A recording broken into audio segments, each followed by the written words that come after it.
नमस्कार दोस्तों, स्वागत है आपका एवन जी के स्टडीज़ में। आज के वीडियो में हम लेकर आए हैं समाज से संबंधित महत्वपूर्ण प्रश्नोत्तर जो आने वाले किसी भी परीक्षा के लिए महत्वपूर्ण हैं। अगर आप किसी भी परीक्षा की तैयारी कर रहे हैं तो ये वीडियो आपकी सहायता करेगी, इसलिए वीडियो को आप लोग पूरा देखें। इनमें से जितने भी क्वेश्चन के आंसर आप दे पा रहे हैं तो अपना स्कोर आप कमेंट बॉक्स में ज़रूर दीजिएगा। और चैनल पे पहली बार आए हैं तो चैनल को भी सब्सक्राइब ज़रूर कर लीजिए। चलिए आगे बढ़ते हैं। आज का आपका पहला सवाल है, जिस समास का पूर्व पद प्रधान हो उसे कौन सा समास कहते हैं? आपके ऑप्शन से ए संबंध तत्पुरुष, बी कर्मधारय, सी अव्ययी भाव, डी द्वंद्व। सही जवाब है ऑप्शन सी अव्ययी भाव। जिस समास का पूर्व पद प्रधान होता है उसे अव्ययी भाव समास कहते हैं।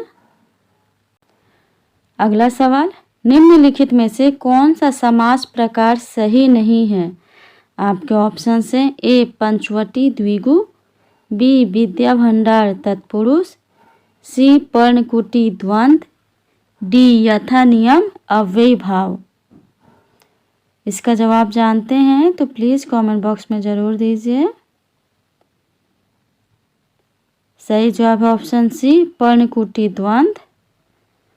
पर्णकुटी द्वंद्व समास नहीं बल्कि तत्पुरुष समास है। इसका समासिक विग्रह पर्ण की कुटी है। अगला सवाल, समास के पदों को अलग करने को क्या कहा जाता है? आपके ऑप्शन से ए विच्छेद, बी बदलाव, सी विग्रह, डी विभक्ति। समास के पदों को अलग करने को क्या कहा जाता है? सही जवाब ऑप्शन सी विग्रह। समास के पदों को अलग करने को विग्रह कहा जाता है। अगला सवाल, प्रत्यंग में कौन सा समास है? प्रत्यंग में कौन सा समास है? आपके ऑप्शन से ए अव्ययी भाव, बी तत्पुरुष, सी द्विगु, डी द्वंद्व। बताइए प्रत्यंग में कौन सा समास है? सही जवाब है ऑप्शन ए अव्ययी भाव। प्रत्यंग में अव्ययी भाव समास है। इसका समासिक विग्रह प्रति अंग है। इसका पहला पद प्रति अव्यय होता है। अव्ययी भाव समास में पहला पद अव्यय होता है और इसका अर्थ प्रधान होता है। अगला सवाल, इनमें से कौन सा कथन पूरी तरह तत्पुरुष समास से संबंधित है? आपके ऑप्शन से ए इसमें पूर्व पद प्रधान होता है, बी इसमें पूर्व पद संख्यावाची होता है, सी इसमें प्रायः उत्तर पद प्रधान होता है, या डी इसमें पूर्व पद अव्यय होता है। इसका जवाब जानते हैं तो प्लीज़ कमेंट बॉक्स में ज़रूर दीजिए। सही जवाब है ऑप्शन सी, इसमें प्रायः उत्तर पद प्रधान होता है। तत्पुरुष समास में उत्तर पद प्रधान होता है। अगला सवाल, सेना नायक में कौन सा समास है? सेना नायक में कौन सा समास है? आपके ऑप्शन से ए द्विगु, बी अव्ययी भाव, सी द्वंद्व, डी तत्पुरुष। बताइए। सही जवाब ऑप्शन डी तत्पुरुष। सेना नायक में तत्पुरुष समास है जिसका समासिक विग्रह सेना का नायक होता है। तत्पुरुष समास में कारक चिन्हों का लोप हो जाता है। अगला सवाल, मधमाता में कौन सा समास है? मधमाता में कौन सा समास है? आपके ऑप्शन से ए संप्रदान तत्पुरुष, बी करण तत्पुरुष, सी अधिकरण तत्पुरुष, डी संबंध तत्पुरुष। सही जवाब ऑप्शन बी करण तत्पुरुष। मधमाता में करण तत्पुरुष समास है। इसका समासिक विग्रह मध से माता होता है। अगला सवाल, निम्न में से कौन सा शब्द कर्मधारय समास का उदाहरण है? आपके ऑप्शन से ए राजकुमार, बी पीताम्बर, सी कला श्रेष्ठ, डी गृह प्रवेश। बताइए कौन सा कर्मधारय समास का उदाहरण है। सही जवाब है ऑप्शन बी पीताम्बर। पीताम्बर कर्मधारय समास का उदाहरण है। कर्मधारय समास में एक पद विशेषण या उपमान होता है और दूसरा पद विशेष या उपमेय होता है। यहाँ अंबर यानी वस्त्र की विशेषता पीत यानी पीला बताया जा रहा है कि पीला है अंबर जिसका।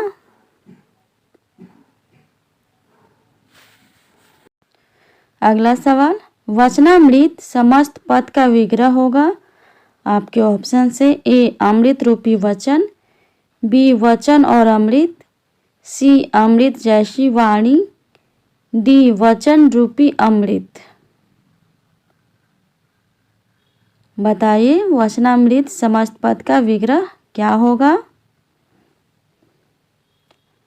सही जवाब है ऑप्शन डी वचन रूपी अमृत। वचनामृत कर्मधारय समास का उदाहरण है। कर्मधारय समास में रूपी है जो के समान जैसे शब्दों का प्रयोग विग्रह करते समय होता है। अगला सवाल, जिस समास में प्रथम पद संख्यावाची तथा अंतिम पद संज्ञा हो वह कौन सा समास होता है। आपके ऑप्शन से ए द्वंद्व समास, बी तत्पुरुष समास, सी द्विगु समास, डी अव्ययीभाव समास।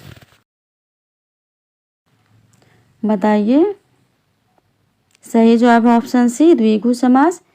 जिस समास में प्रथम पद संख्यावाची और तथा अंतिम पद संज्ञा हो वह द्विगु समास होता है। अगला सवाल, त्रिवेणी में कौन सा समास है। त्रिवेणी में कौन सा समास है। आपके ऑप्शन से ए कर्मधारय, बी बहुव्रीहि, सी द्विगु, डी द्वंद्व। जवाब दीजिए। सही जवाब है ऑप्शन सी द्विगु। त्रिवेणी में द्विगु समास है क्योंकि इसका पहला पद त्रि यानी तीन संख्यावाचक है और यह तीन वेणियों का समूह या तीन नदियों का समाहार का बोध कराता है। अगला सवाल, जिस समास में कोई भी पद प्रधान नहीं होता वह कौन सा समास होता है। आपके ऑप्शन से ए कर्मधारय, बी अव्ययीभाव, सी बहुव्रीहि, डी द्वंद्व। बताइए किस समास में कोई भी पद प्रधान नहीं होता। सही जवाब ऑप्शन सी बहुव्रीहि।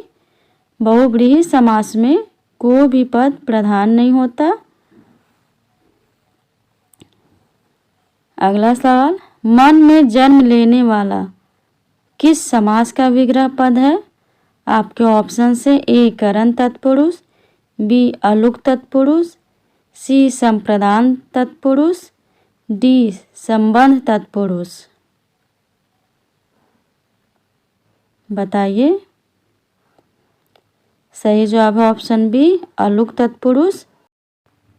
मन में जन्म लेने वाला मनसीद शब्द का विग्रह पद है जो कि अलुक तत्पुरुष समास का उदाहरण है।